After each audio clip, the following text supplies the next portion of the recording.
Louis, we got something special for you. Vito's Dispensary now official in STL. Louiswood Production is the official retailer for Vito Vibes right here in St. Louis. Special deals, $25 for 3.5 grams, 2 for $40. Vito's Dispensary. Vito Vibes to STL. Get in on the movement. Get in on the deals. For more deals, go to www.vitosdispensary.net. This show is sponsored by HB Promotions. Brunch and Laughing, Sunday, March 16th. Epic events granted. 11726 St. Charles Rock Road, Suite D, Bridgeton, Missouri 63044. For more information, call 314-281-0081. HB Promotion. Brunching and laughing.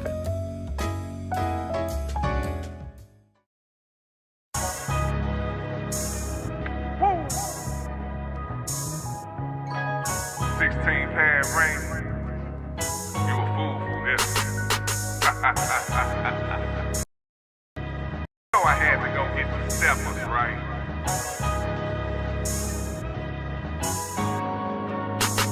We talking God shit. Who you with when life is limitless? You built the script simultaneously while you lift the gift. Trust and only I can get us out this hill. What's that you talk? You know we only talking God. We talking God shit. Who you with when life is limitless? You built the script simultaneously while you lift the gift. Trust and only I can get us out this hill. What's that you talk? You know we only talking God. In the beginning that was light, so I was let's be friends. But at the end of the night, it was by my ends. I'm on the ground with my grind. You play tonight as I'm great. The only thing you can do is up the level on hate. Trump supporters wanna clean our plates. The sky's a debate. Killing delay, we on the slate team. And we ain't talking about holidays. Not for gunplay, but money making their way. But if you wanna take it thorough, we can make it rattle. We prepare the cattle, and we are best at battle. They said I was gossip when you brought me in this, but it's my everyday struggle that got me this. It was my mama on welfare, my daddy on crack rock. The grind don't stop. I was raised by hip hop. This one for the culture, black excellent hood nurture. We was raised with virtue. It's our time. We talking God shit. Who you with when life is limitless? You built the script simultaneously while you lift the gift. Trust and only I can get us out this hill. What's that you talk? You know we only talking God. Practice out the lines then, put the paper to pen. We form Voltron, legal women and men.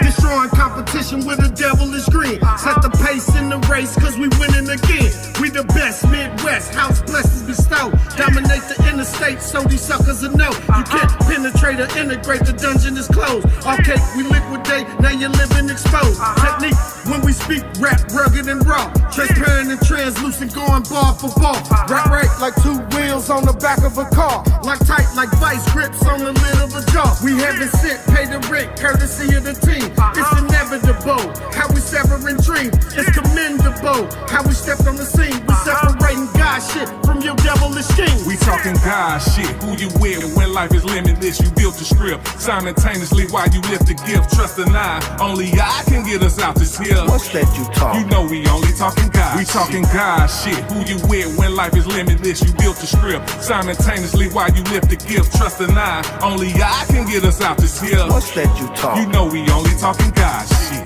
Yeah, God shit. Great orderly direction. Showing you how intelligence triumphs. God shit.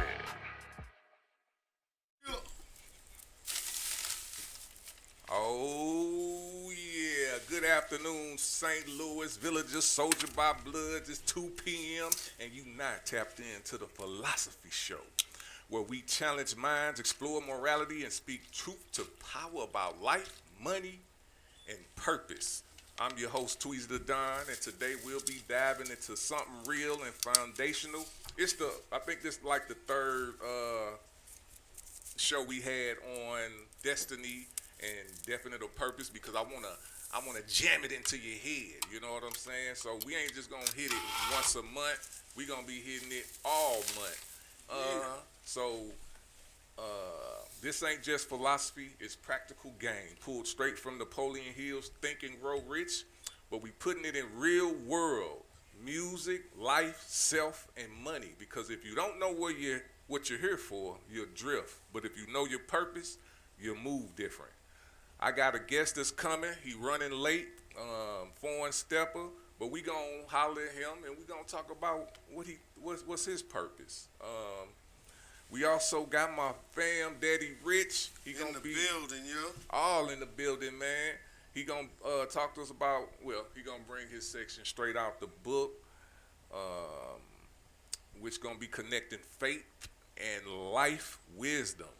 And I'll be delivering another Memoirs of a Forgotten Father. Y'all gonna like this one too. It's gonna be deep. It's one of them deep ones.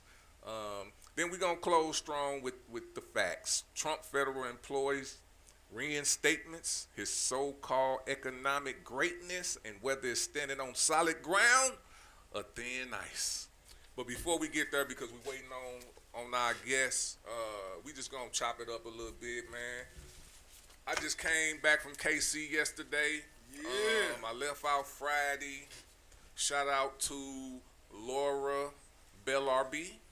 I don't know why I'm saying these people's last name. But shout out to Laura, shout out to Dern, shout out to Ivy, and shout out to Ivy and Dern for the interview Thursday. It was very good. You know, I'm straight getting around people. I thought, I always, the people that I was raised with, like Daddy Rich, and I can't even say other people besides Daddy Rich. I didn't know there was a lot of people who actually thought like us. Man.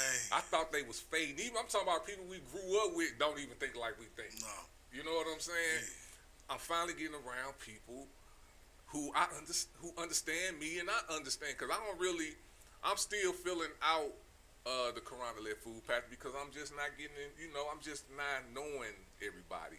So the trip that I took with them to Kansas City and the people that I was around in Kansas City, it's over. You know what I'm saying? Yeah. It felt like I knew them, but I know I didn't know, like whoever they stayed with, I could have stayed with them, but I thought I was bringing the twins out.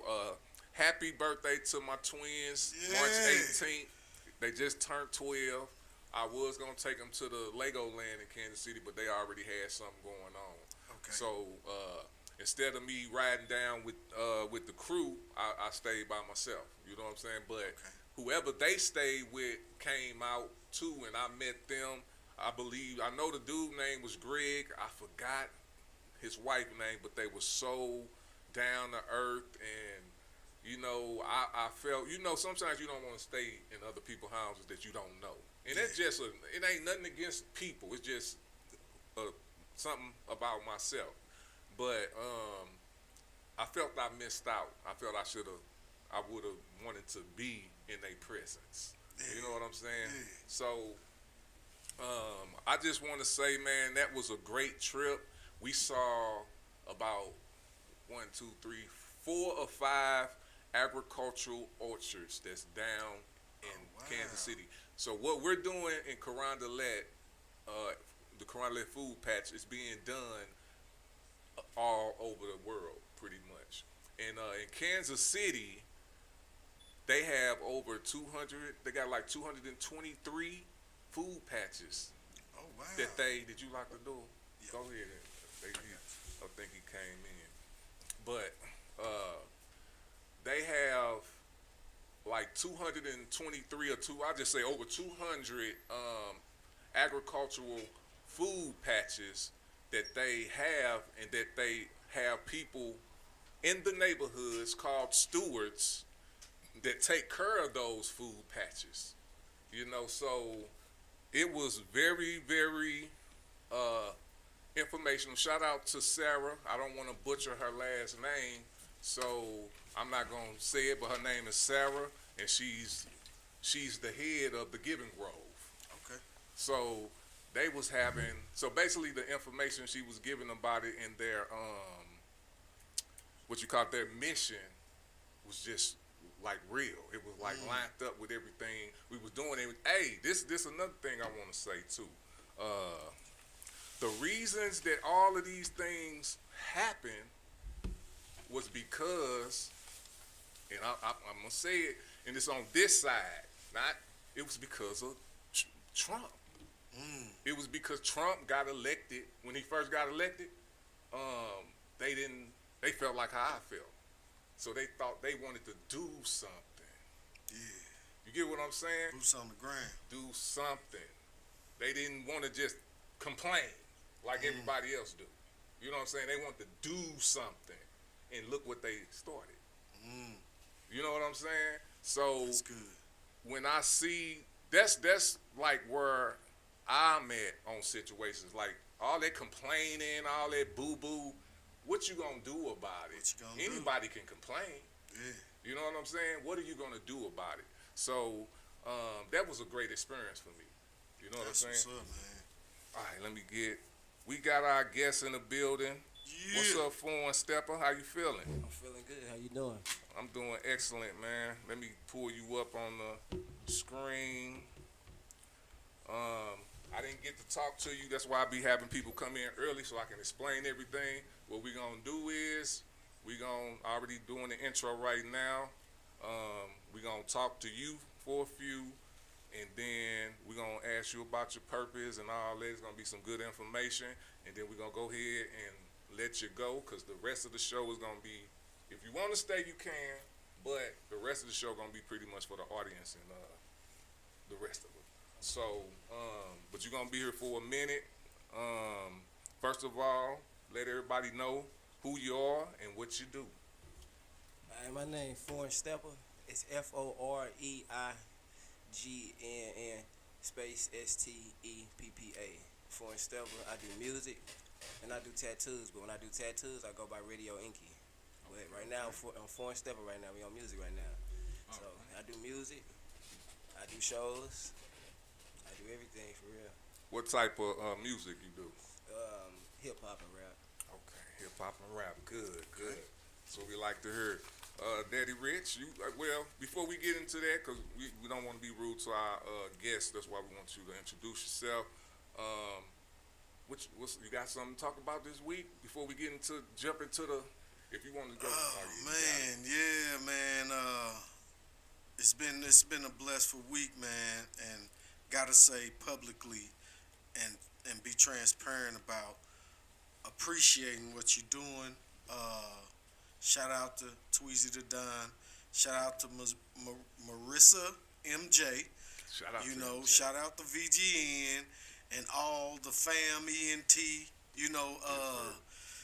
I've been able to see a draft of my EBK, music upload to DistroKids, streaming platforms. Man, this is the furthest I've ever been in my career. Okay. So I'm just really, really grateful and just taking it all in now. You know what I'm saying? All day. So I appreciate you, man. I appreciate the crew. Shout out to MJ. Shout out to Tweezie Da Don. Hey, and I'm going to say this to you, man, because we like to talk real talk in front of each other. I'm a fan and a supporter of Daddy Rich and the Stacks Brothers, but Daddy Rich first. I met you first. I'm going to be honest with you. You know what I'm saying? Appreciate I've that, been a fan of yours, and I was upset that a lot of people, whoever, that it took me to push you this far. You know, not ups. You know what I'm saying when I say upset, because it should have been. I done introduced your music to so many people across the country, and they love you. Oh man, you get what I'm saying? That. From Harry Big Dog to MJ like your music. That's why she's putting in the work that she's doing. You know what I'm saying? In this real hip hop, you get what I'm saying? Appreciate that. So man. I already knew once I got my hands on you and you see how I can get down, that we gonna elevate. We gonna roll, baby. You know what I'm saying? That's how we get down. No doubt. No doubt. Foreign Steppa, you got to jump in with us too. You got anything good to talk about that happened to you this week or anything? I don't know. When I had did a show on 314 Day. Okay. Well, it wasn't 314 Day. It was the day before 314 Day. Oh, I rocked out. Okay. I rocked out. The whole club came to the front of the club. That's what's up, what I'm man. talking about. The whole club. What club was you at? I was at Republic The old ambassador. Okay. Oh, okay. Nice. That's what's up, man. All right, foreign Steppa stepping Yeah, on them, in the baby. building. All day. Well, you know what, man? We finna go ahead and jump into. Last night. Oh, go ahead. Last night I went to the Marquee. My little cousin Terrence, he had this little party down there. Yeah. I had wound up tapping in with DJ YB. Okay. I had sent him a song. When I sent it to him, he played it twice. Oh. Okay. That's what's up. Played it At the twice. Marquee? At the Marquee, we turned up. Oh, that's a win. Hold up. Let me see. Let me look for some. Hey, that's a win. Foreign Steppa in the building, y'all. That's what we like to hear, man. All right, well, we're going to jump right into the interview, man. And hopefully we try not to be like everybody else. That's why we don't allow smoking and drinking and all that stuff on there, because we don't represent that. You know what I'm saying? We do mess with our young G's, because we want to set a better example. We ain't telling you to change your ways. We just telling, we want to give you another example of what's going to happen. We OGs, man, so hopefully, well, ain't no hopefully. When you become an OG, you'll be the same example to the younger G's. All right, man, so let's talk about your journey. What sparked your passion for music, and what's been driving you lately? Honestly, I had when I was young, probably like 10, 11. Me and my cousin, I got a cousin that's like close to my age. We used to be doing like a little freestyle thing. Okay. Like we'd smoke some little weed and we'd freestyle. Yes, sir. Acapella, or we'd go on the beat or something. But when I was doing it, I really didn't take it serious. It was like awesome. I was rapping because I knew how to rhyme. Okay. So I was really pretty much manifesting what I was rapping. I ain't gonna say I was lying, I was manifesting. I get what you're saying. So at that time, I really didn't take it serious. I just knew I could. I got locked up one day, and when I was locked up, I was trying to write a book about what happened pertaining to me getting locked up. Okay. So when I did that, I let somebody read like 3 or 4 pages. He's like, bro, this sound like a rhyme. This sound like a rhyme, bro. You need to rap this. I said, nah, it's not no rap.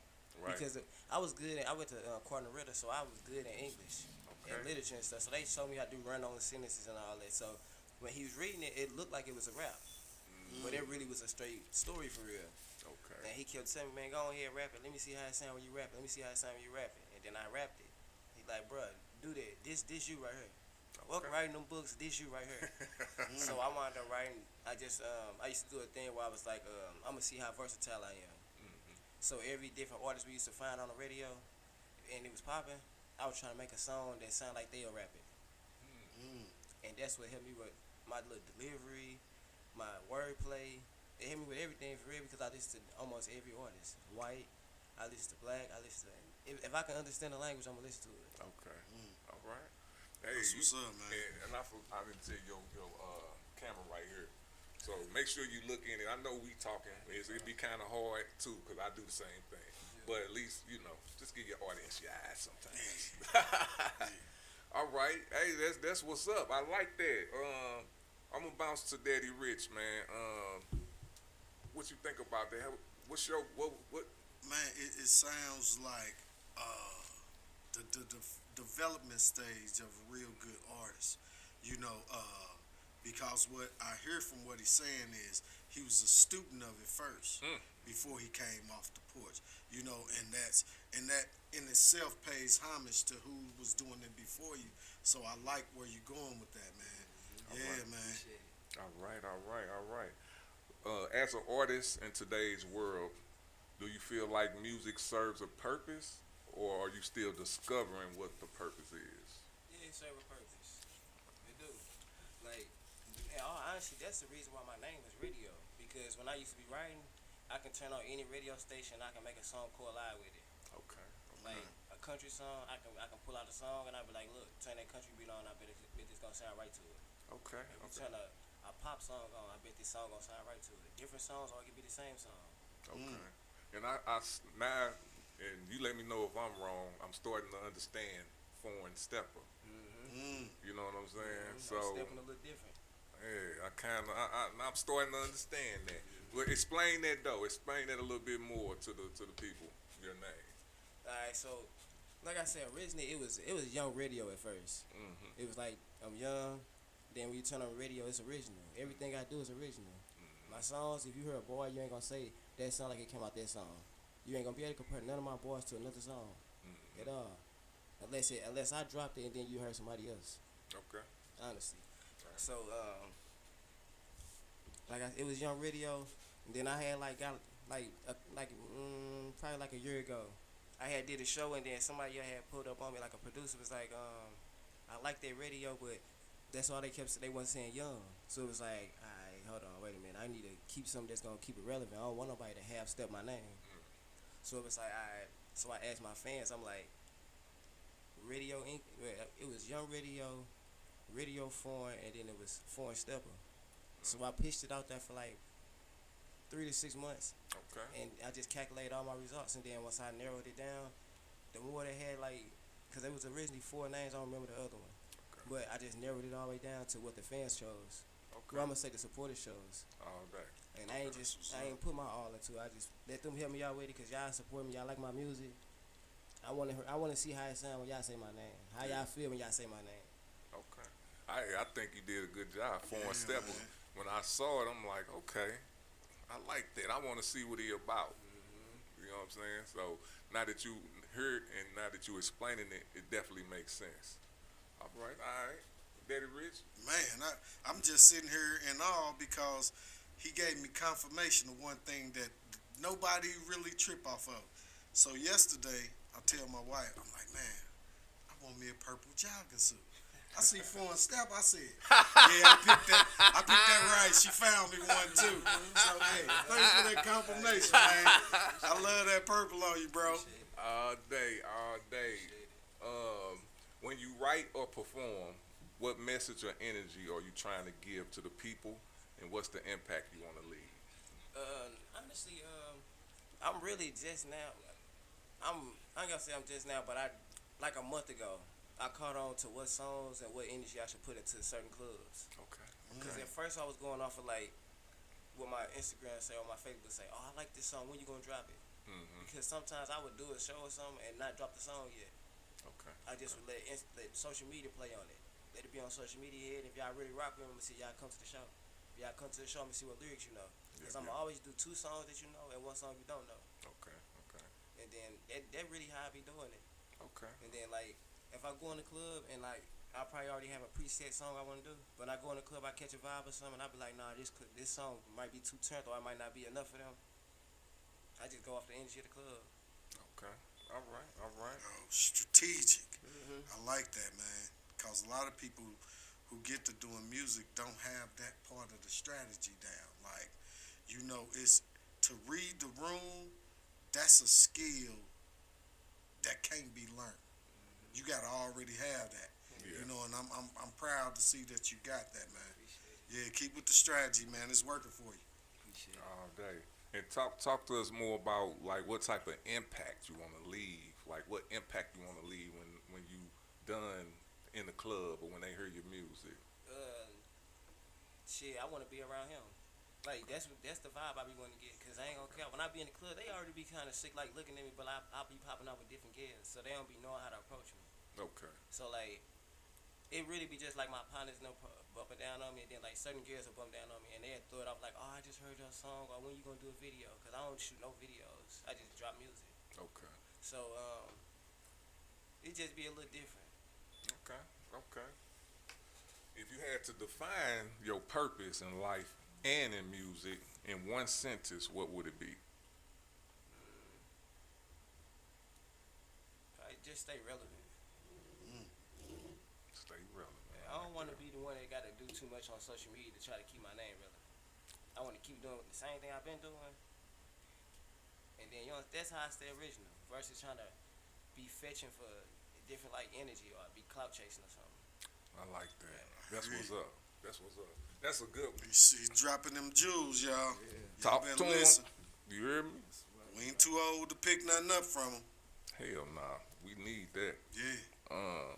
Do you feel like you walking in that purpose every day, or is it still a gap between where you are and where you want to be? I'm still walking into it, but it's still like a little gap though. Okay. It's still like little stuff that's outside of the music thing that's in a way. Okay. Can you help us out? Let us know what type of stuff that is. It really just my probation for real. My Okay. PO, he be on some On some lame shit. You Got be it. acting lame. All right, well, that's what probation officers do. Some of them, not all of them, though. What advice would you give to another artist or young person out here trying to find their purpose in the world full of distractions? Just use them distractions to motivate you for real. Okay. Like people don't even know. Like since I've been home, I probably only freestyle like 2 or 3 songs, but I freestyle a lot in the car. Okay. But when I was locked up, I got a manila envelope like this. I mean, a priority mail envelope like this, and it's all music in there. Okay. And So, none of them I wrote to an actual instrumental. I wrote it to like. What's crazy is all my, which I would say drill songs or sliding songs or something. I wrote them to either white people songs or love songs. And then my love songs, I wrote them to the street music. I'm gonna say. okay. Wow. Trap and stuff like. Right now, if we was to turn on like a country song or something, I could come up with a hard little trap song or a hard little street song. If we turn on some street music or something, I can come up with a love song. Okay. I just like to be a little different. Something that's gonna keep me. If it distract me over here, it'll keep me focused over here. And that's what I be doing. Like I was locked up for 3, and when that little time, it took a little time for me to understand how to use them distractions. Cause I was locked up for 3, I ain't have a chance to come out. That was my distraction from the world. Okay. So Okay. with me still trying to be in tune with the world and be in the midst and stay afloat, I had to use my distraction right here to get right here. Oh, And damn. that's what I did. How much longer you got on probation? Like 3 years. 3 more years. All right. It's gonna be a lot of music piling up. I know. Yeah. Just from what he's saying. I'm just a lot of people that I know that, man, I know some good people that came out of jail, man, and they saying exactly what you saying, like it helped them. You know what I'm saying? They not glorifying it or nothing like that. They just saying when they went in, they had time to focus on themselves way more than they normally did, and they like 3 years. Yours probably the shortest. I knew people that was in jail for 25 years, 15 years, and they also found out who was with them and who wasn't and all that. So it made them brilliant individuals like today. You know what I'm saying?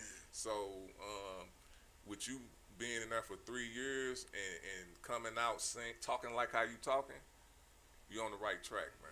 You know what I'm saying? Yeah, man. So keep that up. Also, man, I don't like to keep.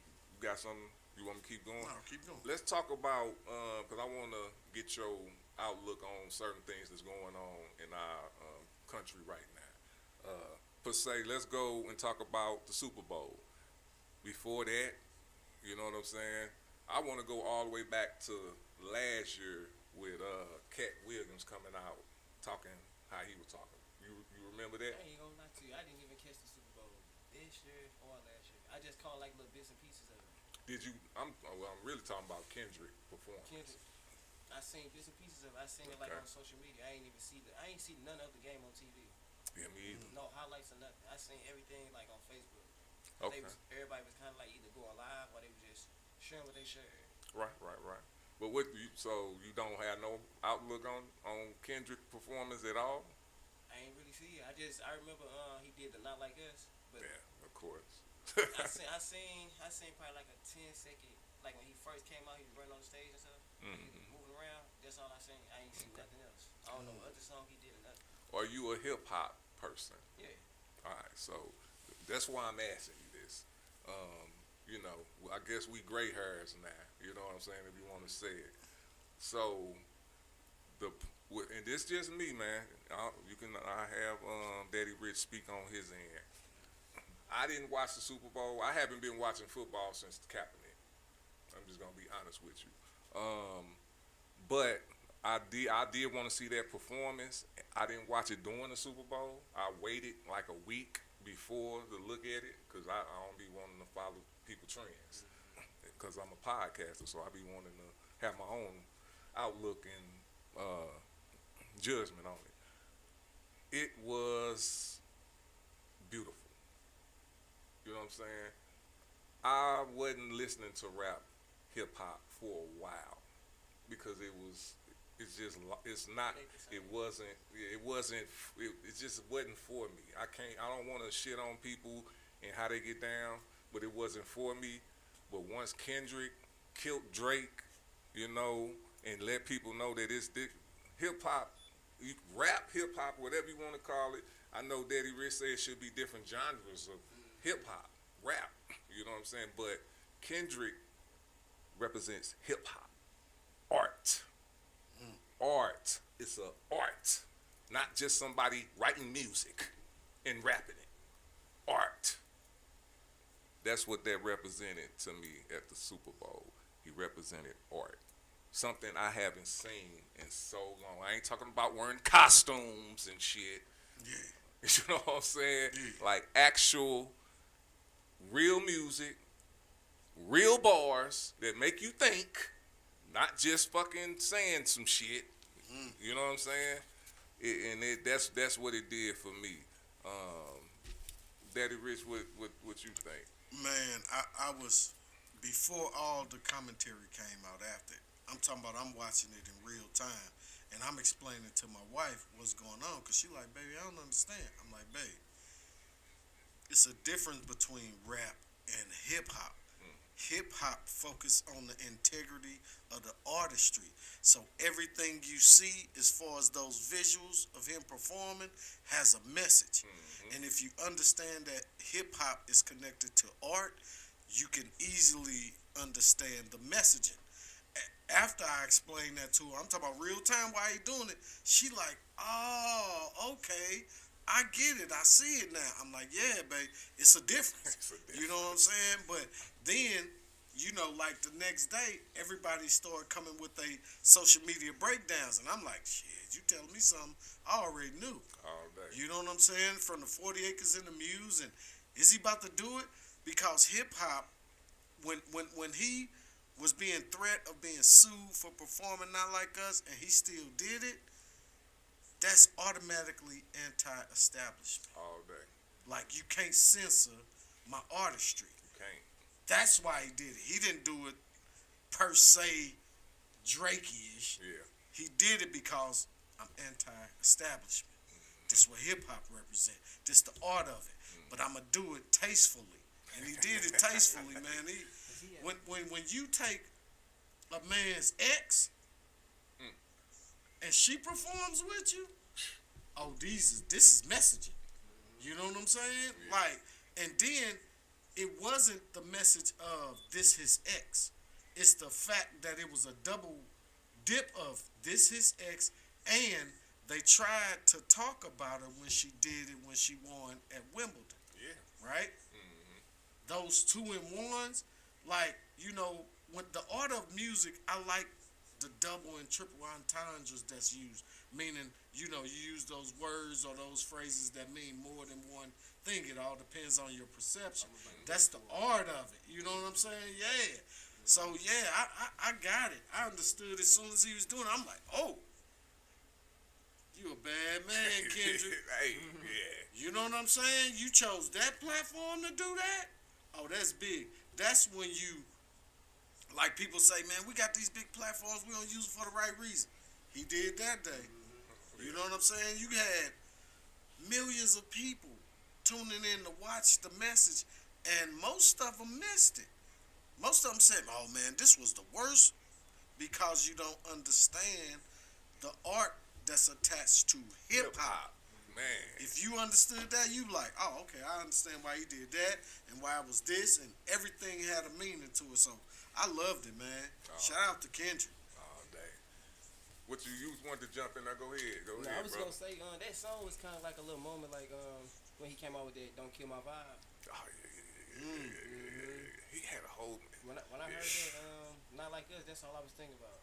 Okay. Don't Kill My Vibe. It gave the same energy, the same message for real, because he had a message for one of his homeboys in that song. Yeah, yeah. Man, and it's crazy to me that Not Like Us, I'm going to be honest, and I'm being honest for myself. I looked at it as a diss. It did. If it wasn't a diss, I thought people wasn't going to like the song. I didn't think people was gonna like it as much as they liked that song. I didn't think it was gonna blow up like that. Yeah, I ain't gonna lie. I thought they was gonna be on Drake's side. Yeah. Because I ain't gonna count. Every time when something happen with Drake, it's always a whole group of people that be like, "But you can't talk about Drake. You can't talk about Drake. Drake this, Drake that. He do make good music. At the same time, he not who he live up to be, and that's what make the problem." There you go. And I think it's and that is the imitation of life too. It's a lot of people, and I'm talking about here, everywhere, that's talking like they that when they're not. And it's okay. It's okay. It's okay. It's okay to do it in the crib. Not out of public though. Not out of public because anybody can see you. Right now, if you say you stand on business, I beat this, I beat that, and then you let somebody that's smaller than me come and handle you, what do you be doing? You beat the pavement? What you gonna be able to be is the pavement when you can't live up to what you said in a song, on live, on a post, or anything. True that. Phone Steppa, y'all heard? Y'all heard dropping jewels all day. That's what we like. That's what we like, man. Is there anything else you wanna? I'm through with my questions. You got some questions? Yeah, like you know, what's your inspiration? Really, I ain't gonna lie. Any of my songs right now, if you turn any of my songs, I got 3 kids. The youngest one is gonna be 2 in September, and my oldest one gonna be 6 in July. Okay. All 3 of my kids know my songs. Okay. All of them. They hear the beat, that's your song, and they know the lyrics. They do a certain dance to it. They be trying to do whatever I do. Yeah, my son be telling me, he said, "Why you didn't take me to the studio?" I said, "You wanna make a song with me?" "No, I just wanna hear you rap." I just wanna hear you rap. That's real love, man. Yeah, that's dope. That's dope. From the mouth of babes. Yeah, man. What you got coming up next? I'm supposed to be doing. I need to tap back in with DJ Tab, but like my probation. That's why I still my probation be interfering with certain things. Like my PO been on some lane. He still acting lame. Well, he ain't. What you mean by that? He be sick, like scaring me to have me thinking I'm finna go to jail. So like certain shows I don't be able to book for him. Like I'm supposed to do Wibby on at the Marquee on the 3rd. Okay. But if my PO on some lame shit and book me before the 3rd, then I won't be able to do the show. Oh. Yeah, he act like that. Like I had some stuff out of town. I had some in Chicago. I had some in Atlanta, and I had some down in Florida. But he won't let me go out of town. Yeah, he be on some.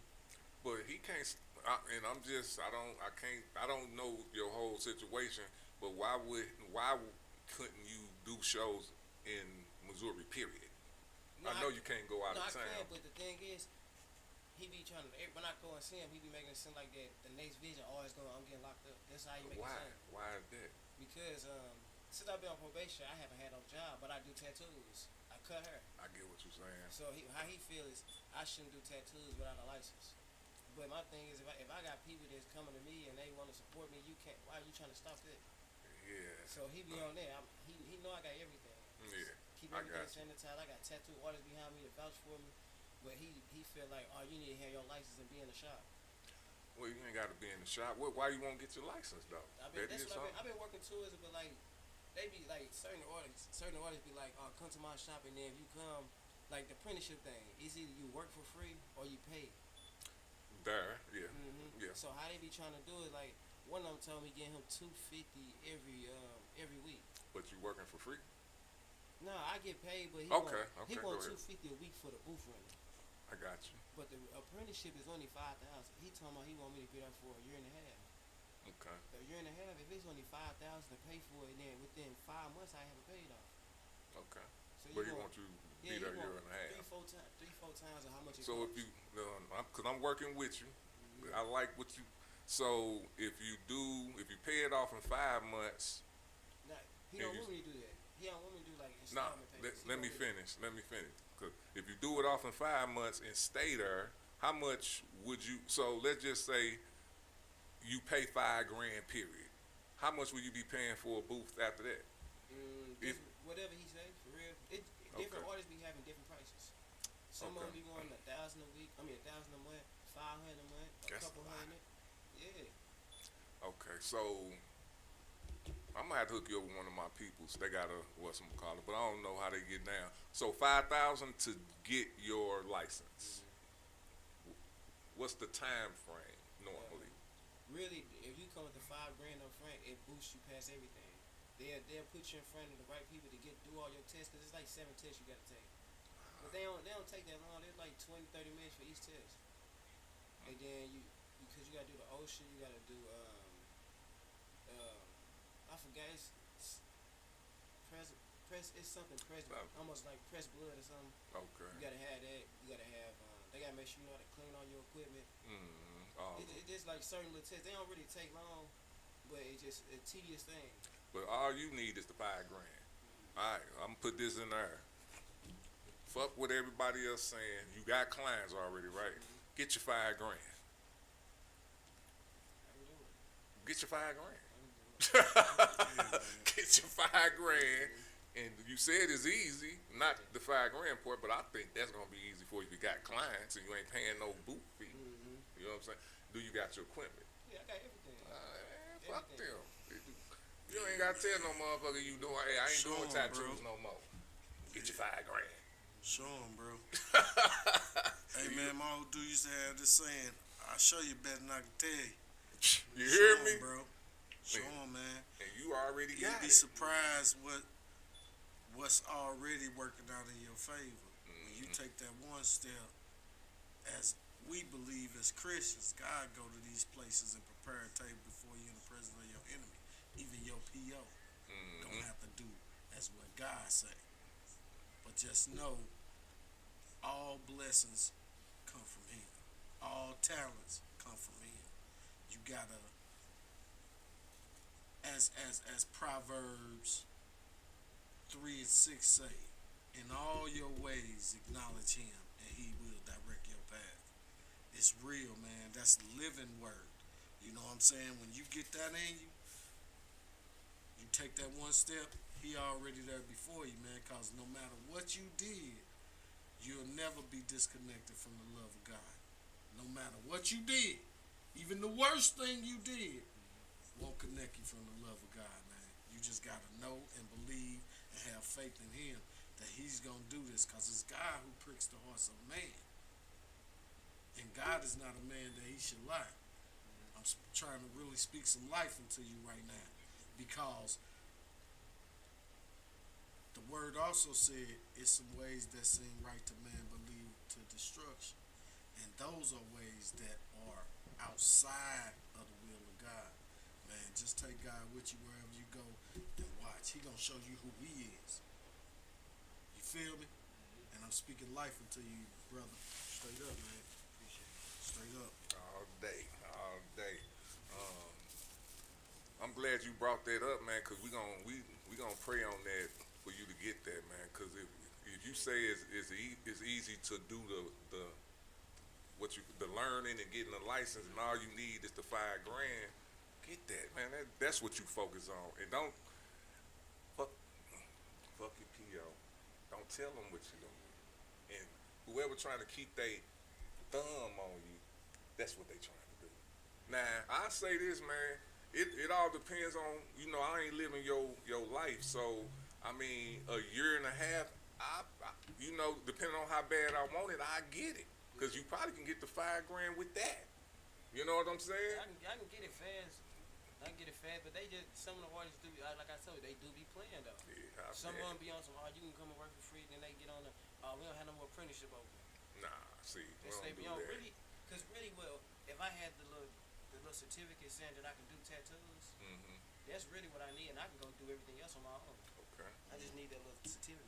Get it. You got it. We gonna say that right now. Yeah, man. We gonna speak that thing all day. I'm gonna go ahead. So, if they want to find your music, if they want to get in touch with you, man, where can they find you at? I'm on all platforms under Foreign Steppa, FOREIGNNSTEPPA. Foreign Steppa on Instagram, Foreign Steppa on Facebook. Really on all music platforms too. I'm on Apple Music, YouTube, Spotify. I don't even know all the Pandora. I'm on everything right now. Who you going DistroKid. We the same it. thing. That's it. Okay. All DistroKid platforms. Okay. All right. Man. All right. P.O., show this young man some grace, man. Real talk.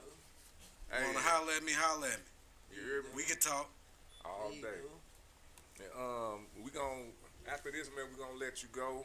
But you always welcome to come here. You always welcome to reach out to us. We have platforms too. You know what I'm saying? I throw events. You know what I'm saying? Me and Daddy Rich, we on Fam ENT. And so if you want to reach out to us, you can. Candace, am I saying her name?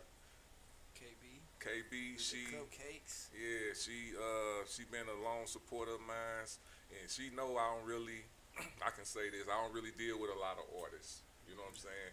But if she called, I fuck with her. And she had what's crazy? She had texted me and was like, I know I ain't running by you, but how you feel about going on another podcast? Cause I did the one with Zoe Vanguard too. Okay, yep. And she was like, yeah, he really don't too much like dealing with artists. He do his own thing. But I told him that you'll be a good fit for the show. All day. And she wasn't lying. Ain't that Odie wife? Who? Ain't that King Odie wife? I don't I know. don't know if it's his wife, but I know they. No, I think they just cool. That's my guy, man. That's King old Odie. Yeah. That's my old dude. That's one of his close friends. Yeah, my man. Good brother. guy, man. The real STL legend. He one of them.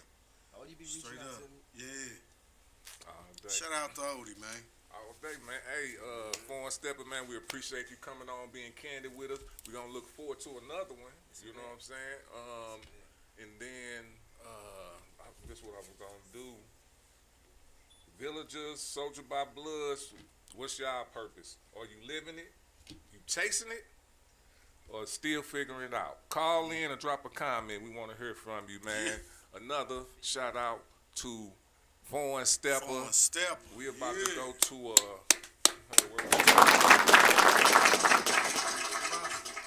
we're about to go to a quick break. Then we'll be coming right back.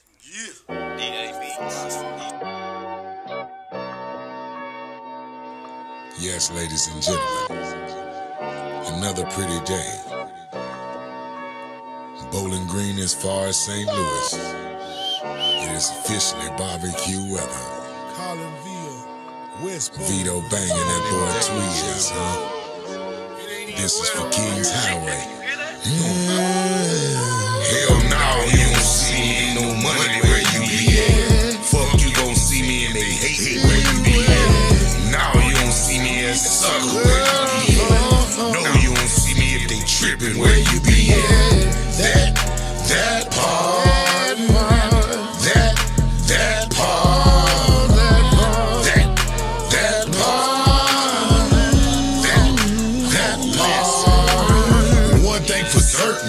Two things for sure. Wasn't invited, motherfucker, don't go. What you said, if we were texting SMH. It is what it is, and make no mistakes. Goddamn club got where it starts too late. Overwhelmed by foo-foo. Too grown play. Enjoy setting with friends, some real Uno. Skip, reverse, change the color, draw for more. Now you don't see me, ain't no money where you be at. Fuck you gon' see me and they hate where you be at. Now you don't see me as a sucker where you be at. No, you don't see me if they trippin' where you be at.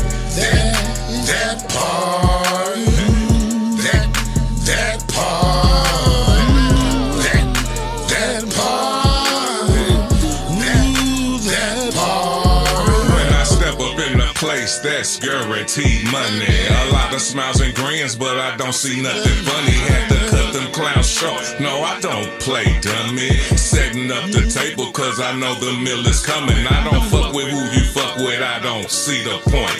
If I'm smoking big blunts, why you rolling joints? Never legal with the promos, the people choice champ for Bowling Green to Collinsville, I'm stamped. Ready to count, why you hating on me? Cause it's slated for me. Need to get up off your ass, you might get it, my G. Stop supporting them lanes, put most high in the game. Stop that capping type shit and stop passing the blame. I can't fuck with no haters, I done did that way back. Heart open, no jack, but homie became straight rag. That's facts, so I move accordingly. Stay cornball free, man. You can't get close to me. Hell no, you don't see me, ain't no money where you be at. Fuck, you gon' see me and they hating where you be at. Now you don't see me as a sucker where you be at. No, you don't see me if they tripping where you be at. That part, that part,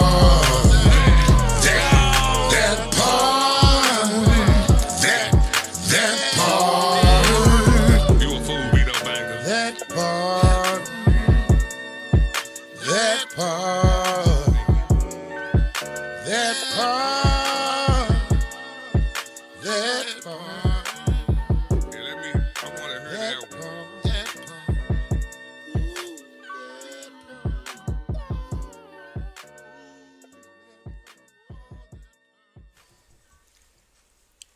Yo, we back. It's the Philosophy with the Council. This segment is called Straight Out the Book. I'm your man, Daddy Rich. And today we have for you Isaiah 41:10. It reads as thus: Fear not, for I am with you. Be not dismayed, for I am your God. I will strengthen you and help you. I will uphold you with my righteous right hand. That's a faith over fear verse.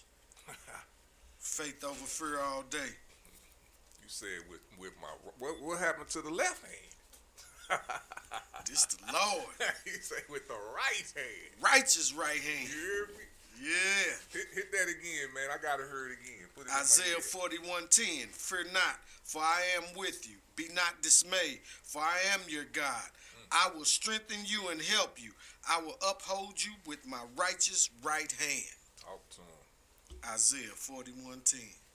Straight out the book. Straight out the book, man. And with that being said, man, I want to give another shout out to Steppa.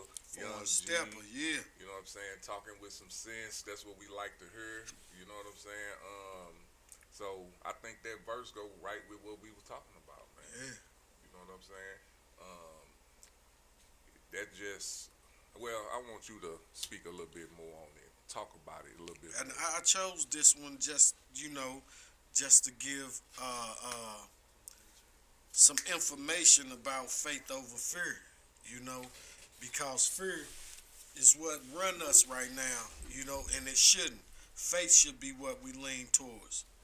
So yeah, faith over fear is that Bible verse. I chose that one to help you with understanding and cracking what faith over fear really is. Ain't no fear when you trusting in God, or as some say, the Most High. So faith over fear, Isaiah 41:10. Fear not, for I am with you. Yeah. That's God talking. Oh, man, you got me feeling good, man. Yeah, man, faith over fear.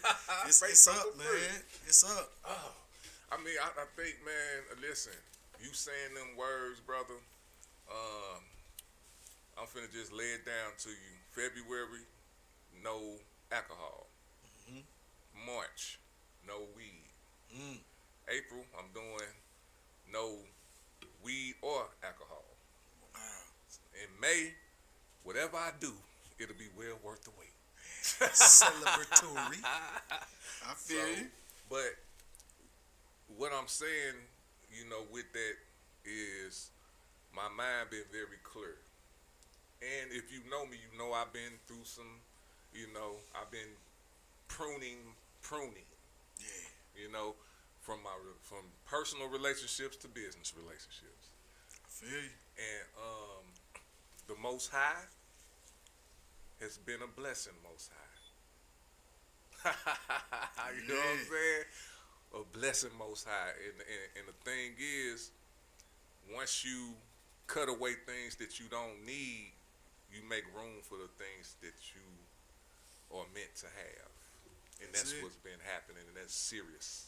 Wow. So, man, it's a beautiful thing seeing it.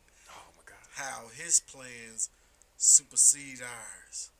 And it's that more even better than what we had in mind for ourselves. Like, oh wow. You know, to see everything start to gel and come to fruition because you was obedient. And that's what it comes down to. The obedience of being able to walk away from certain people, places, and things. The obedience out of that, always gonna come blessings out of that. When you doing what he's saying and not leaning to your own understanding, as it say in Proverbs, always blessings gonna come after that, man. And don't forget about discipline too. Oh yeah. That I'm a very disciplined individual. And another thing that I've noticed about me, like some good things happen to me financially, and I stopped smoking and I stopped drinking. I didn't start smoking more and start drinking more. Yeah. You get what I'm saying? Yeah. You know, so that's how I know the Most High put his hands on me, because it's like I didn't talk, you know, I don't even want like saying it. I just move like I supposed to move. You know what I'm saying? Yeah. I didn't, you know, I stayed humble, and I was blessed. When I got it, I'm like, I got on my knees and looked up. And I mean, it was coming, it like hit, I don't know nothing about it. That's what they mean when they say, open the window and pour you out a blessing. You can't even catch it all. Man, I looked up like. But the most important thing you said about the discipline and obedience is, how do he put something else in your hand? If you holding on to what was, you got to let that thing go. So that hand empty now. Oh, okay, now I can put this in. You know what I'm saying? So yeah, man. Yeah, most definitely, man. The discipline to be obedient. Man, some people don't understand how close they are to that blessing and what they doing to prevent it from actually being received. You know, they one discipline of obedience act away from actually getting that for real. You know what I'm saying? And a lot of people always say, man, what, you know, like when they going through their storm and they see you just the blessings being multiplied, man, what is they doing that I ain't doing? That's the difference, is the evidence with or without God. Talk to him. It's the difference. With or without. Talk to him. Choose right. Choose ye today. Choose him. Yeah. Just remember, day. It's real like that, man. All day, man. Thank you for that straight out the book excerpt from No the problem, Bible, man. man. It's much needed. I'm gonna go ahead and jump into this memoirs of a forgotten father. One of my favorite parts. Hey, and this is, I've been kind of all over the place lately, but this is going back to actually the title of the memoirs of a forgotten father. That's one of these. So I'm gonna let y'all listen to it. It's called I Turned Up for Myself. I turned up for myself. I spent years trying to build something I never had. A real family. A bond. A place where love was solid. And respect came with it. But somewhere along the way, I realized not everyone wants to be uplifted. Some just want to pull you down because your light exposes what they don't want to face. I stepped into relationships thinking I could help, thinking I could be the difference. 8 kids, 1 woman. I saw potential. I saw legacy.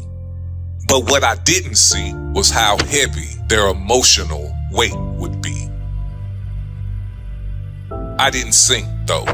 Something in me, call it vision, call it survival, said move smart. So I didn't buy that house. I bought a 4-plex because I move with purpose. I move with legacy on my mind. One of my children's mother told me, you'll be wealthy, but alone.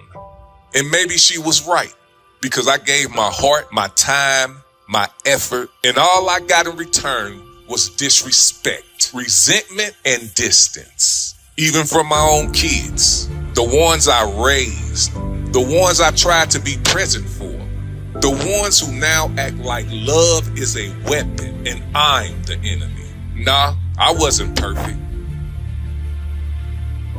I was young, just trying to be better than what I came from.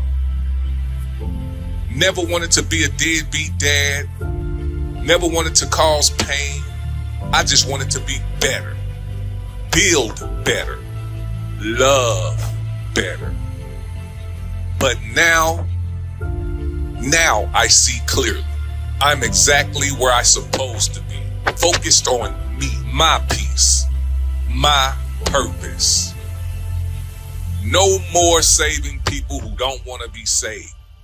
No more trying to force family where there's only chaos. I got love for my real blood, and that's enough. Everything else, it was a lesson. It made me who I am. And I'm still standing. Not broken, not bitter, just better. Because in the end, it's not about who turned on you. It's about how I turned up for myself.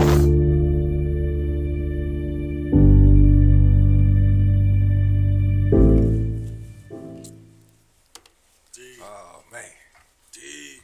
Yeah, man. Again, I'm gonna say this. I probably said it many times. I stopped drinking and I stopped smoking to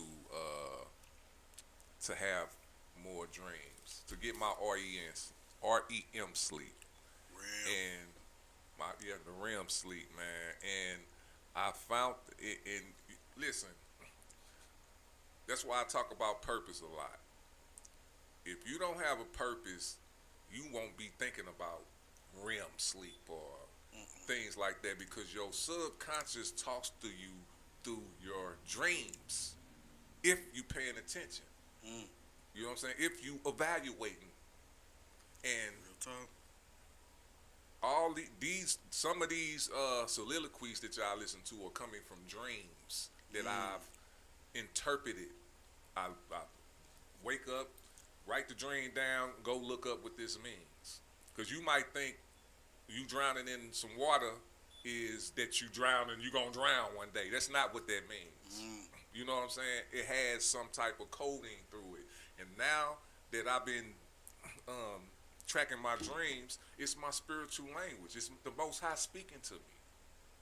You know what I'm saying? And it's real. You know, so I'm just in my moment right now. In your you bag. Know what I'm in that bag. I'm interpreting my dreams, and I'm gonna say this, man. Shout out to what's her name? It's Cher White on Facebook, but she got a rapper name. The one who do the Full Figure. There she go. And I hope she listening, and I'm gonna say with Raz, man. I got on the show probably a year ago, maybe a year and a half ago, I don't know. Whenever she got on there, when she first started getting on there, I got on there, and I asked her, I had her read me, and she wasn't, and it was about my relationship. You know what I'm saying? I can tell you because I do confide in my partner. You know what I'm saying? I got you my partner, so I confide in you, and you know what's been going on in my relationship. And you know what she said? What? That it was, and this before anything. You know what I'm saying? This ain't. She said that first she said it wasn't gonna work, and she said it wasn't gonna work because it was gonna be a power struggle. And she was right. Wow. She was absolutely. She said it might not happen today. It might not happen to because at the time I ain't gonna say I didn't believe her, but I didn't see it. then I start seeing it. You know what I'm saying? So, you know, and I believe, I don't believe, like some people, just like if you got discernment, man, that's real. You know what I'm saying? Some people, that is real. So I ain't saying, you know, I know some people call that stuff witchcraft and all that. I don't think, I'm going to say it like this. Whatever I intake is from the Most High, regardless of where it comes from. That's how I say it. So it's a few females that I used to, well, it was another, I got some, what you call it, some premonitions or Premonitions. yeah, and I ain't gonna say that. Just pretty much, you know, they read cards and then they tell you what it means from whatever it is, and they've been close. I mean, super close. Oh wow. You know what I'm saying? Enemies and all that. You know what I'm saying? People, I know one time she was like, the people who you thinking your friends is not your friends, or the people who they close to you, they not really close to you. And I mean, we can obviously see that's plain as day. You know what I'm saying? Yeah, buddy. So, I'm more in tune with my dreams now than that, because it's me. I'll give you an example, man, because I used to have a reoccurring dream of me flying like a bird, not like Superman, a bird. And this was when I was a kid. You know what I'm saying? So one day, one time I landed and I talked to my mother. And I think at the time she was still alive. And I mean, that wasn't a reoccurring dream. When that happened, I didn't have a dream no more. You know what I'm saying? But before that, I always had, and it felt like I was flying like a bird, and I was feeling uneasy when I was trying to land and stuff like that.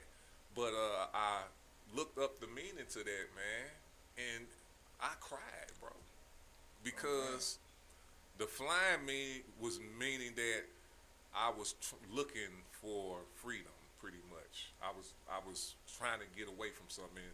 And if I done spoke about my childhood with my daddy and all of that type of stuff.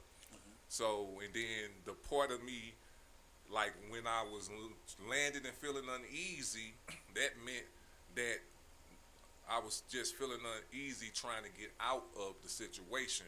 And then when I talked to my mother, that was me trying to get what I never had from my mother, because I didn't know my mother like that.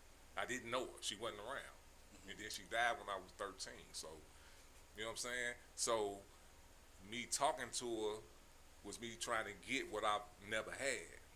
And then, at the same 13 years old, when my daddy put his hands on me the last time, that's when I stopped having those dreams. You know what I'm saying? Because I didn't have to have them no more. Because when I left, when he did that, I left. I didn't come back, period. You know what I'm saying? I went to a foster home, then thank God, my auntie, I lived with my auntie the rest of the time. You know what I'm saying? And I never had that dream again. Never had a flying dream again. You know what I'm saying? So, your dreams really do mean something. You know, I can speak for myself. They mean something to me. And I had a couple of dreams. I'll give y'all a dream that I had. And this is, I ain't going to give you all of the dream, because, you know, people take stuff and take it to a different level. But I've been having this dream, a reoccurring dream of somebody just trying to, how can I say it? Trying to make me do something I don't want to do. You know what I'm saying? And every time they try to do it, I stand up strong. You know what I'm saying? Like it don't happen. And I had a dream. With that dream, well, the last dream, it was that, and then I'm in the kitchen washing dishes. And it's just a job like type thing. Dude come in, I don't know who the dude is, I can't remember. He was like, hey man, that's my job. And I'm like, oh, it's all good. I don't mind doing it. Then the water started flooding. Like, it shit started flooding. So, I dived, get out. Then I heard somebody saying, the police coming. And I'm not tripping off of it because, I ain't do shit. So I ain't tripping off the police. Everybody else just running and da-da-da-da-da. So I'm just walking, and I just walk into the street, and either I wake up or I go back to this next dream where I'm somewhere with JJ Reddick. So, and it's like I already knew him type shit. I'm like, I'm just like, man, I'm with the coach of the Lakers and let me get a picture. You know what I'm saying? Take a pic. I wake up. So I write that, you know what I'm saying? And then I research it. The first part of the reoccurring dream of somebody trying to make me do something I want to do, it's pretty much the haters and the relationship I was in. They was putting me in situations that I didn't want to be in. And me leaving those relationships, you get what I'm saying, was me standing up, saying, that ain't what I'm on. You know what I'm saying? Going into the dishwashing situation was me cleaning up other people's messes, taking on other people's responsibility. And then when that person was like, hey, that's my job, and I'm like, oh man, I don't mind doing it. That's my humbleness. Like showing that I don't care about doing these type of things and doing that shit. But you know what I'm saying? That just showing what type of person I am. Then the flood is getting obvious. Overwhelmness of they bullshit. But when I burnt out and got out of it, it's like that was me getting out the relationship again. That, you know what I'm saying? And then when they saying the authorities coming, you know, that was showing that I'm good. I ain't got to run. Y'all scrambling and doing all this scrambling, I'm good. So y'all wasn't real with it. You know what I'm saying? Man. And then it's the kicker, the JJ Reddick. Wasn't nothing about JJ Reddick. It's about me figuring out that I'm the man. Me taking that picture was me solidifying who I was. Like I've always been that. You get what I'm saying? So check out your dreams. They mean something, and it don't mean what you think they mean. You know what I'm saying? Reflect on yourself, man, and all that makes sense. It makes sense with what I got going on. Man. You said the flood came. Bro, the flood came I'm like, and this the thing. Always remember how you feel in them dreams. All them times through them dreams, I didn't feel nothing. I didn't feel no scariness. I didn't feel nothing like that. When the flood, even when that motherfucker was trying to do some shit, it was just more like pushing back, like, nah, motherfucker. And then when the flood came, I already knew what to do. Then the police came, I ain't do shit.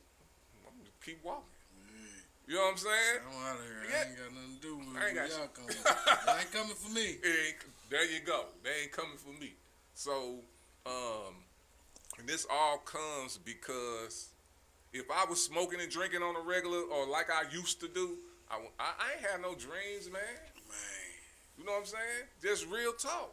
So I know the Most High is speaking to me because I'm thinking about that. You know, I'm thinking about it. A lot of people ain't thinking about too much, man. They not. Fly by the seat. Fly by the seat, bro. They just said, what we gonna do today? what was that cartoon or what? What we gonna get? What we gonna do today, Brain? Take over the world. Man, there's a lot of that going on. Real talk, man. All right, y'all. I hope we're entertaining y'all because we giving y'all some of our heart and some of that personal stuff, man. We ain't like the rest of these guys out here. You hear me? So we gonna go ahead and jump into some Trump stuff, man. I'm gonna just go ahead and play the video first. It's a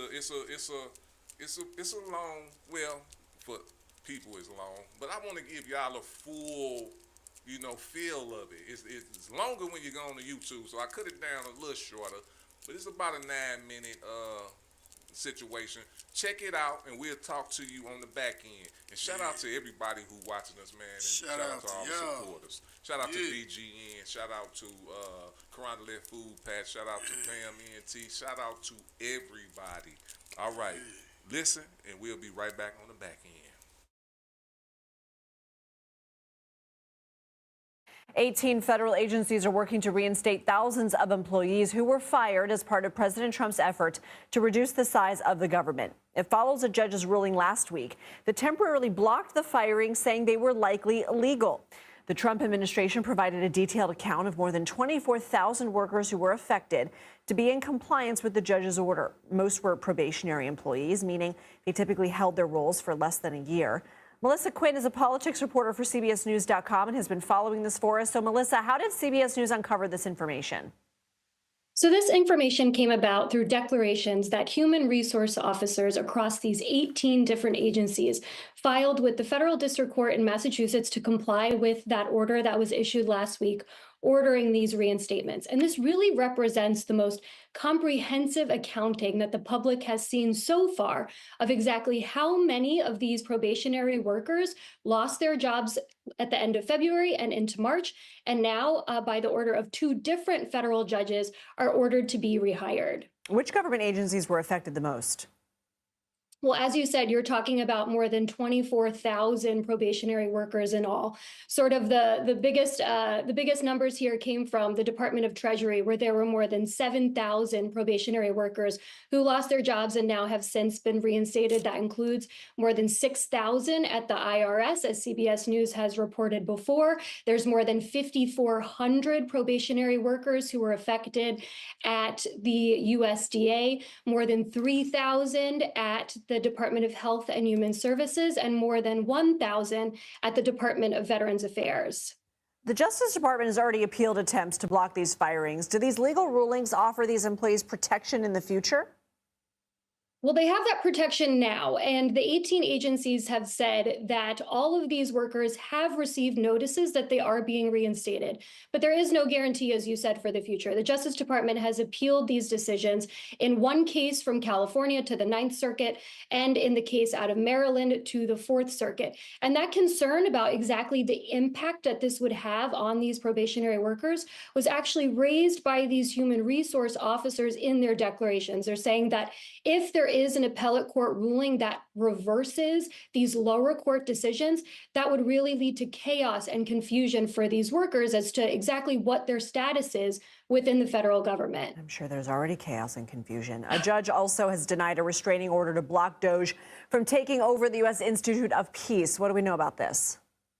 Well, this is really quite an extraordinary turn of events that has played out over the past few days. Today, Judge Beryl Howell, who sits on the federal district court here in D.C., declined to issue a temporary restraining order, which would have blocked DOJ's alleged takeover of the Institute of Peace. This was in a lawsuit that was brought by 5 fired board members who have said that that action was unlawful. She had really harsh words, though, for the Trump administration and the Justice Department, saying that she was, quote, offended by how some of these workers and the director of the Institute of Peace were treated, and in particular took issue with the presence of law enforcement as some of these DOJ staff tried to gain access to the nonprofit organization earlier this week. Melissa Quinn, please come back. Thank you. Thank you.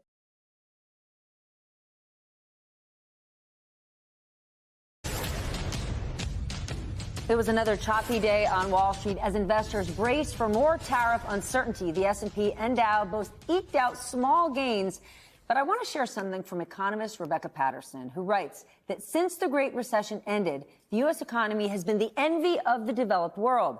But thanks to Donald Trump's policies, the answer to the question, can America stay exceptional, is no longer a clear yes. That's bananas. Max, you live in Staten Island. Many people who live where you live voted based on the economy. Inflation was killing them. They didn't feel like they were getting a fair shot. And Donald Trump made the promise, day one, he is taking on inflation.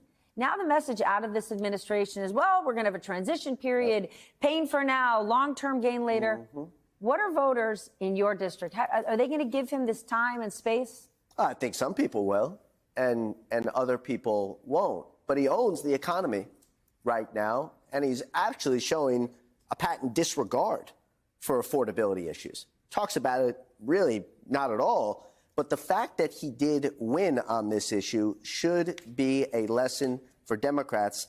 And that was principally the point that I was, I hope respectfully, objecting to what you said, which is that the Democrats don't have a messaging problem. Maybe they do slightly, but they have an operational challenge. They can't get things done.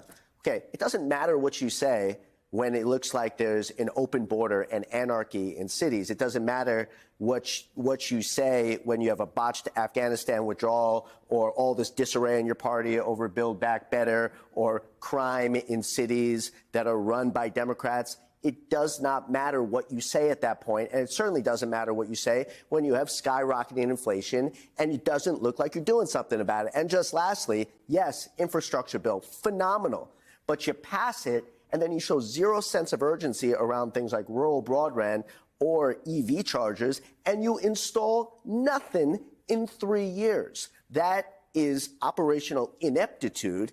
And people can see through that, because I'll tell you one thing I know about voters on Staten Island or anywhere else. They're smart, and they got fantastic instincts, and they can smell BS from a mile away. And that's what Democrats have to work at. If you want to talk about the value of government, be good at governing and take it seriously. I want to talk more about what you're saying. They can smell BS a mile away. Sure. This president is BS cubed. I mean, but this is a great point, because he does this like straight talking, and people hear it, but it's baloney. It's all baloney. And you're talking about the infrastructure bill. I remember the infrastructure bill, and I was like, talk about it.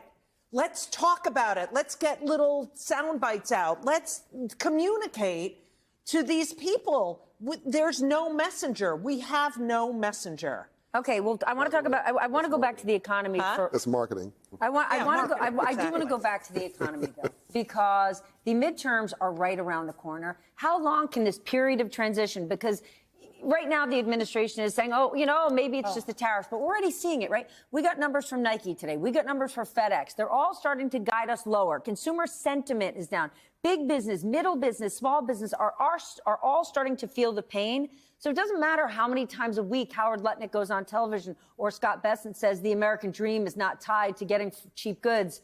The American people are feeling it. It's amazing what we're hearing right now from Trump officials is exactly what we heard from Biden officials when inflation was starting. They said, oh, there is no inflation. Then they said it's transitory. I actually heard the word transitory this week, and I'm like, that didn't come back. Inflation, right? So, I mean, look, they're saying whatever they think they can say to, like, get away from the fact that people feel like their wallets are pinched right now. People feel like that their economic future is uncertain. And that may not be the case, you know, by the time of the midterms, but I think there's a lot of reason for people to feel kind of dark about it right now. You're looking at, you know, the threat of tariffs that will, you know, drive up prices for consumers. And so I go back to Maslow's hierarchy of needs, and I hate to get super nerdy here, but you can't help yourself. I can't help myself. Let's put the glasses back on here. Yeah. Is that the, all right, yes, Maslow. But I go back to, but basically the hierarchy of needs. What most people are going to care about most of the time, particularly when we're talking about elections, is, am I fed? Am I sheltered? Are my children taken care of? At this very basic need. And if you're not doing that as president of the United States, the voters will find somebody who will, or in the midterms, they will put a brake on what you're doing. Okay, so right there, physically safe, financially secure, socially free. Yet the president has gotten all these people to focus on DEI as the boogeyman. And once DEI is flushed from our system, we are going to see businesses and society and culture rise and rise and rise. I don't care about DEI. I could care less about DEI. It's been weaponized. It's been made political, as I've said before. I care about diversity. I love diversity. And in 1972, our mother couldn't get an auto loan or a car loan without their husband co-signing it. Not 1872, 1972. And America made the right choice and said, no, women need to be part of the economy. Well, today, women are a third of GDP, $7 trillion plus. It was the right choice. Without that, we'd be a third-rate nation today. All right, all right. I hope y'all was listening to that. I like that conversation. You know what I'm saying? It's a couple of layers to that. We're going to start off with the federal people getting their jobs back and how Trump is trying to litigate that as if it's litigatable. I get it. People talk about this all the time, and I'm going to say this, man. I put a stat out, man. Listen, get out the past. I had to do that. And I'm going to say it like this. This is not political. This is personal, what I'm about to say. The things that I've been looking for was things in the past.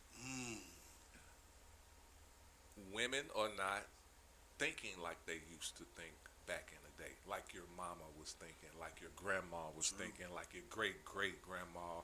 And men are not thinking how men used to think when it was your grandpa and da-da-da-da-da-da, this and this and that. Get out the past. I like when he said, I don't care about DEI because it's been politicized and it's been weaponized. Yeah. He cares about diversity. Now, I'm going to say this, and you take it how you want to take it. I've been around people who are prejudiced against white people. I don't fuck with that. Excuse my French. I don't mess with people who racist against white people. Obviously, I'm not for white people being racist against black people. That's obvious. You know what I'm saying? But I'm going to say it like this. I haven't been around a lot of white people that's racist toward me. I have not. Sorry. I have not. Actually, I've been around a lot of white people who ain't even for Trump. But I've been around a lot of black people who are.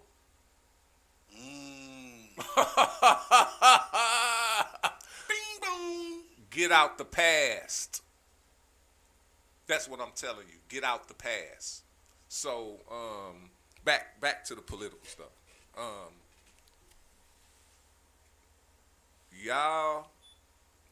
Donald Trump is trying to play on people's old thoughts about shrinking the government. Now listen, you want to shrink the government? You want to shrink Social Security. Something that my grandma is living off right now. Something that you are going to need when you get 65, 67, 70, 80, 90. Right? Am I sitting here lying? That's 100% right, brother. So get out the past. Quit gurgitating stuff that you heard back in 20, 40 years ago. It's not the same no more. Right? Weed is legal in a lot of countries. I mean, a lot of states here. You know what I'm saying? Get out the past. Man. Start thinking futuristic. I have Mexicans who speak Spanish that live in my fourplexes. You know who pays their rent on time? They do. They do. You know who don't? People who look like me. That's how many. I had to evict three different families that look like me. 2 of them were women, black women, who felt like they didn't have to pay their rent. Well, let me rephrase that. One of them was a black single woman or a black woman. Another one was a black couple that was married. Wow. This last one is a person who I didn't even know this person. Somebody who I felt was a friend and a business partner of mine, put them in. Now I got to kick them out. You know what I'm saying? They look like me and you. So when y'all talk about these foreigners and Mexicans and Haitians and all these people who come here for a better life because they don't think like y'all take this American life so fragilely. I look on Facebook, I look on social media, and all I see is our people talking bad about each other, looking goofy to me, doing goofy stuff. That's what the likes and all that come from. All these likes and all these views are people that's clowns. Wow.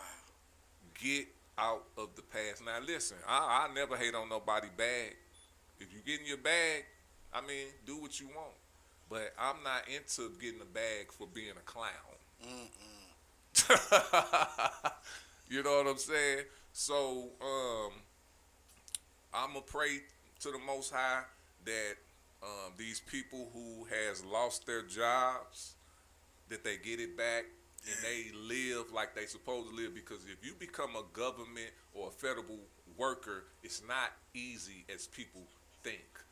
So when you have a president who's head of the government and head of the federal system after you,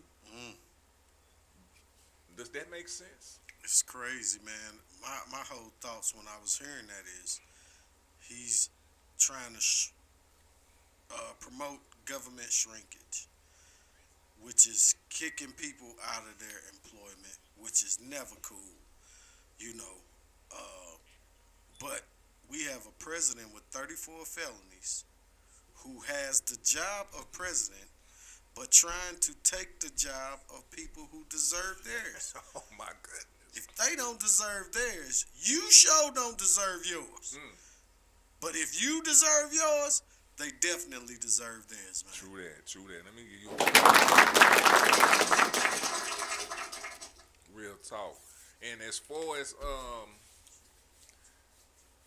a guy on there was trying to say that the voters can smell BS and was trying to say that Democrats on BS and all this.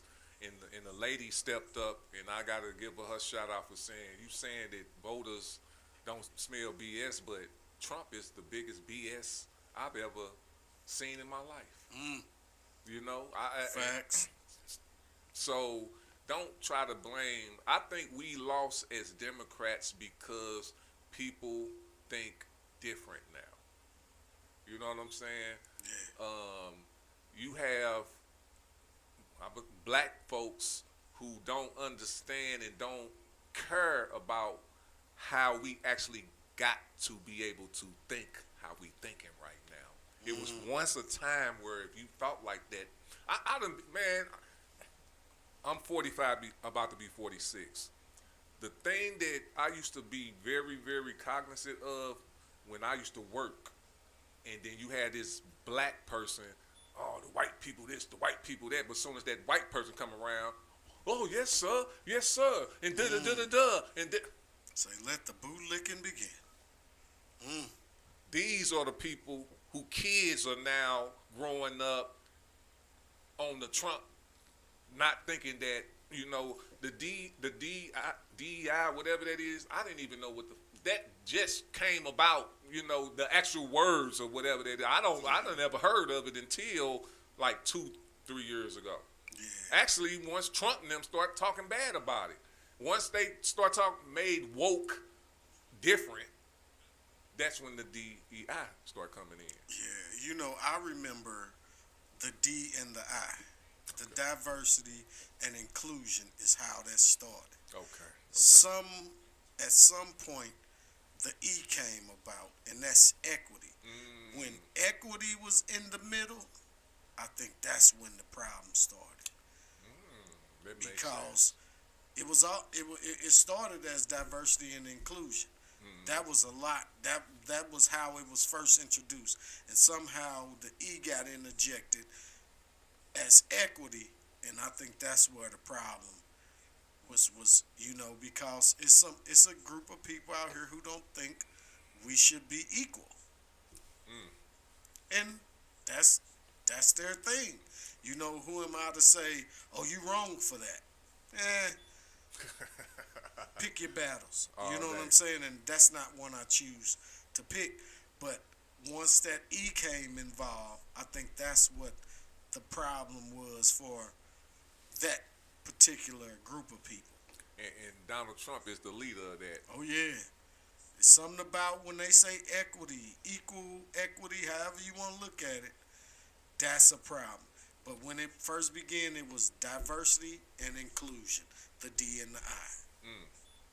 And I want to go here. I didn't have my comments on. I see Candace was on here. So shout out to Candace for being on there. She said, Kendrick said what all of us were thinking when he made Not Like Us, and she wasn't lying. She not lying. Hey, So, truth as it is, man. It was something else in that clip that that I was hearing as far as the people that got laid off. I'm not gonna say it. Go back and listen to it, but listen to where he cut the most people at, and then think about that. I think one of them was the Treasury. You know, why would you want to cut people from the Treasury, Trump? That's because you want that money. You know what I'm saying? When you cutting that money, you going in, putting your fingers in there. And don't think that if you think Trump ain't scheming off the top, if y'all didn't trust any other president and y'all trust this guy, come on. And then the Doge, come on, man. They are trying to play on your intelligence. Listen, I'm going to say this. If I am let's say if I'm a baker, I bake goods. So I know about baking goods. You know what I'm saying? So if somebody that's don't know about baking goods want to get into baking goods and all they is about is money, what do you think they trying to get into it for? It's not to bake goods. It's to get the money. It's about the money. You know what I'm saying? So y'all need to my thing is right now, it ain't really nothing we can do unless we talking about, you know, impeachment or I don't even know what it is, because even with impeachment, you know, I think that's a joke sometimes, because he was impeached before. Yeah. You know what I'm saying? So I think where we at right now, man, I just want to get the information and then let that lie where it lies. You know what I'm saying? I just know as an American, I am still proud to be an American. I'm not against foreigners coming here. I am against all criminals. I don't care if they foreign or they domestic or foreign. You know what I'm saying? Yeah. And then I am also about accountability. So if Donald Trump is going to be the president of all Americans, there's a few things he should not do, and that is mess up the economy, you know what I'm saying, hurt us as Americans physically or mentally, and he needs to be held accountable for what he does, period, good or bad. Yeah. So that's where I stand at on that. If y'all have anything to say about that, man, please don't be... Chime in, man. Chime in. We need to hear what y'all got to say, and if you don't care about these things, man, I understand. That's why we have somebody in the White House like that. Yeah, that's why we got him. That's why he's in the White House. The people that I've been around lately, I swear I didn't think people, except Daddy Rich and a few others who thought like us, man.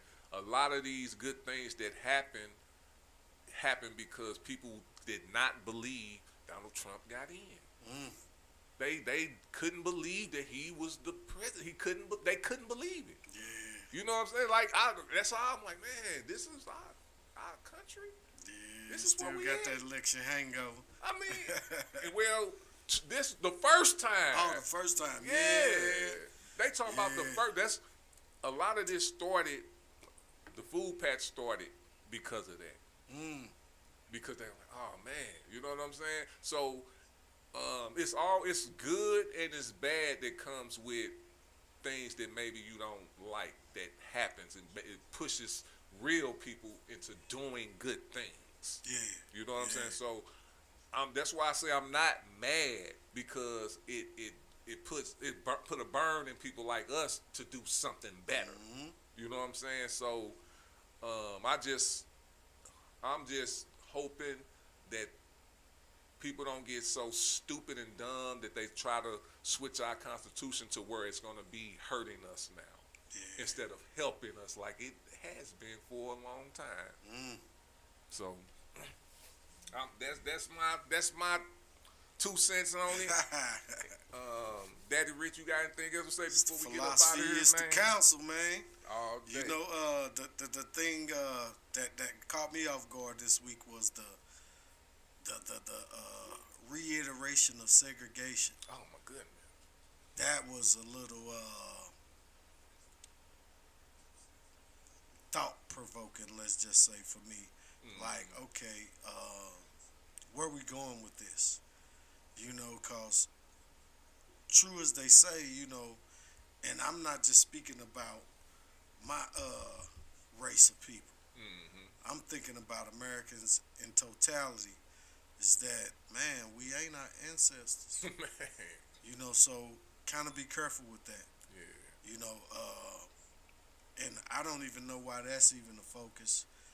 But, you know, as my parents used to say, keep living. We gonna find out why it's a focus, you know, and why it's pushed to the forefront, and why is all these people losing. I understand shrinking the government if that's your thing, but man, you just went a bad way about it. You know, now if there's some people in there who getting them checks and ain't doing a good job, or you know, as some of us had those evaluations yearly. Right. If they evaluations say they not doing a good job, then I understand, like, oh, okay, we need somebody right here, or somebody accepting this check who's really putting the work in, you know. But if them people actually been there and doing their thing, man, let them people live, man. You know what I'm saying? Because you starting to act like there's paycheck coming out your personal account, and it's not. And that's all I would ever say to authority. Don't act like my paycheck come out your personal account. You know? Hey. This is my 2 cents on it. Let me, like it's coming out your personal account. That's when you get people that sitting in seats of authority like your supervisor at the job just doing a little too much. Like, you acting like you straight paying me out your personal account. I know you have a job to do. I got a job to do. As long as I'm doing it, man, let me live, man. You know? Yeah, and Trump, your personal, my thing, I think it is coming out of his personal account. Well, let me shut up. Yeah. He gonna be taking split amongst his own. They out there breaking the Kit Kat, bro. Take your piece. All right. Go get them out of here so I can get that. Straight up, man. Oh, man. All right, man. We about to get up out here, man. We gonna recap. We were talking about the purpose that drives your music, life, self, and money. We shout out to Foreign Steppa. Yeah. Shout out to Daddy Rich for that straight out the book, man. Shout out to Candace for sending them our way too. And shout out to all our listeners. Next week, man, I'll rerun another Philosofee Show, but we won't be here personally. I'll be coming back from Memphis, coming from that Grizzlies and Laker game. Yeah. LeBron is hopefully he don't get. I ain't even gonna speak that into existence. I'm gonna see my boy Brian play with that boy Luka. Yeah. Coming to the Grizzlies, you know what I'm saying? And I mess with Ja Morant, man. I fuck with the Grizzlies too. Pardon my French. So that's gonna be a good time. If you in Memphis, shout me out, man. I can come mess with you. Final sign off, man. This Tweezie Da Don reminding you, know your purpose, move with attention, and build your destiny. The future is in your hands. Catch y'all next time on the Philosofee Show. Spring is in the air, and it's time to celebrate community, knowledge, and growth.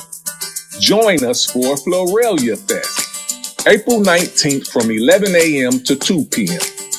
at 555 Herc Street, St. Louis, Missouri, 63111.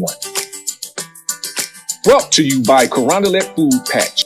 This event is packed with energy and purpose.